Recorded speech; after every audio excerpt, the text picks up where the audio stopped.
अस्सलाम वालेकुम। दोस्तों KFC आज अपने ट्रेडिशनल टेस्ट, अट्रैक्टिव एनवायरनमेंट और कस्टमर सर्विस की वजह से पूरी दुनिया में जाना जाता है। इसके फाउंडर कर्नल हार्लैंड सैंडर्स हैं, जिन्होंने इसे 20वीं सदी में बनाया था और उस टाइम पे उन्होंने कभी ये ख्वाब में भी नहीं सोचा होगा कि KFC इस लेवल पे पहुंच जाएगा जहां ये आज खड़ा है। दोस्तों KFC को स्पेशल इसकी एक सीक्रेट रेसिपी बनाती है। ये वही रेसिपी है जिसे पूरी दुनिया में मौजूद KFC की फ्रेंचाइजीज अपनी चिकन के लिए इस्तेमाल करती हैं। इसीलिए पूरी दुनिया में मौजूद KFC की फ्रेंचाइज के चिकन का टेस्ट तकरीबन सेम है।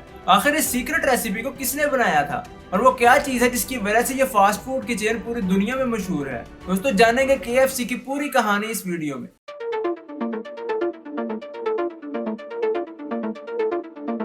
दोस्तों कर्नल हार्लैंड 1890 में यूएस की एक स्टेट इंडियाना में पैदा हुए।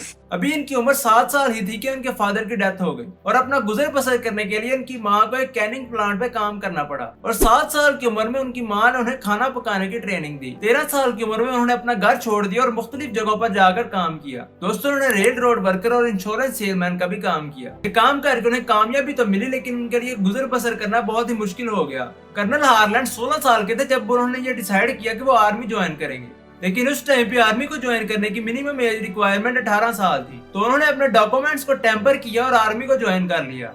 आर्मी को ज्वाइन करने के बाद उनकी फाइनेंशियल कंडीशन कुछ बेहतर हुई, लेकिन अभी आर्मी को ज्वाइन किए 1 साल ही हुआ था कि आर्मी को पता चल गया कि उन्होंने डॉक्यूमेंट्स को टेम्पर किया था, तो इस पर उन्हें यूएस आर्मी ने एक्सपेल कर दिया। अब टाइम गुजरता गया और कर्नल सैंडर्स 40 साल के हो गए। इस टाइम के दौरान भी उन्होंने मुख्तलिफ जॉब्स की, लेकिन उन्हें किसी भी जॉब में एक्स्ट्रा ऑर्डिनरी कामयाबी नहीं मिली। फिर 1930 में उन्हें शेल फिलिंग स्टेशन की तरफ से एक जॉब ऑफर की गई, जिसे उन्होंने खुशी खुशी एक्सेप्ट कर लिया। जून 1930 में उन्होंने अपने स्टोर रूम को एक ईटिंग एरिया में तब्दील किया। उन्होंने वहाँ अपनी डाइनिंग टेबल रखी और लोगों को खाना बेचना शुरू कर दिया। उस टाइम पे वो शेल पर आने वाले मुख्तलिफ ट्रैवलर्स को स्टीक्स और कंट्री हैंड बनाकर बेचने लगे। 1934 में उन्होंने सड़क की दूसरी जानिब एक जगह ली और वहां फ्राइड चिकन बेचना शुरू कर दिए। उन्होंने अपनी कुकिंग और मैनेजमेंट की स्किल्स को मजीद बेहतर करने के लिए Cornell university school of hotel administration में एडमिशन लिया और वहां इन्होंने 8 वीक का एक कोर्स किया और ये कोर्स बाद में उनके बेचने वाले चिकन और बिजनेस के लिए बहुत ही वैल्यूएबल साबित हुआ। ये वो टाइम था कि इनका बिजनेस फ्लरिश कर रहा था और उनकी इन्हीं कोशिशों की वजह से 1936 को केंटकी के गवर्नर रूबी लेफर ने उन्हें केंटकी कर्नल के रैंक से नवाजा।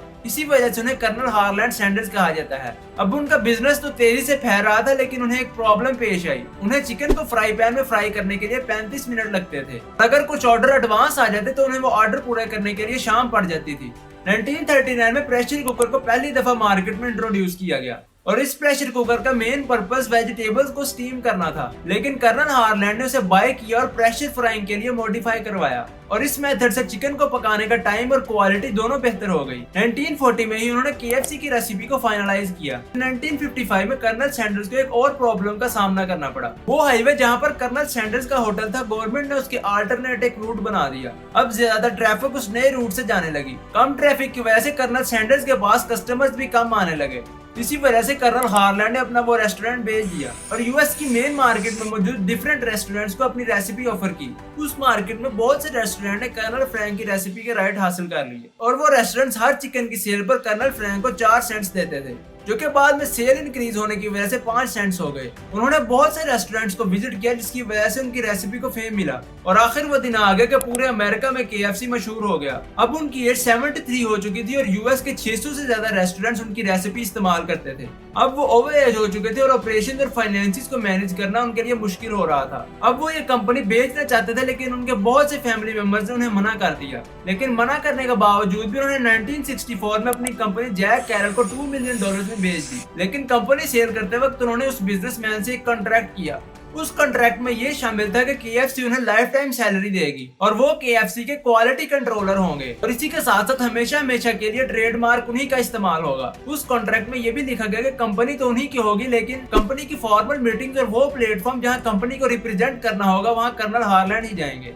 लेकिन बाद में उस कंपनी के ओनर ने ट्रेडमार्क और रेसिपी को चेंज करने की कोशिश की, जिस पर कर्नल हार्लैंड कोर्ट में चले गए और कोर्ट ने ये फैसला किया कि ट्रेडमार्क और रेसिपी कर्नल हार्लैंड की ही इस्तेमाल होगी। दोस्तों तब से लेके आज तक इस कंपनी के बहुत से ओनर बदले हैं, कि नहीं बदली तो वो रेसिपी और वो लोगो। दोस्तों आज KFC को यम ब्रांड ओन करता है, जो कि दुनिया की लार्जेस्ट कंपनीज में से एक है और 2020 की वैल्यूएशन के मुताबिक KFC की नेटवर्थ $2 बिलियन है। आज पूरी दुनिया में KFC के 55,000 रेस्टोरेंट्स हैं और ये फास्ट फूड की चेन 155 कंट्रीज में ऑपरेट हो रही है। दोस्तों कर्नल हार्लैंड ने अपनी जिंदगी में बहुत सी मुश्किलात देखी लेकिन कभी हार नहीं मानी। इसलिए अगर आपकी जिंदगी में भी बहुत सी मुश्किलात आ जाए तो एक दफा कर्नल हार्लैंड को जरूर याद कर लीजिएगा। चलिए दोस्तों आज के लिए इतनी है। अगर आप चाहते हैं कि इस तरह का कंटेंट मजीद देखें तो चैनल को सब्सक्राइब जरूर कीजिएगा।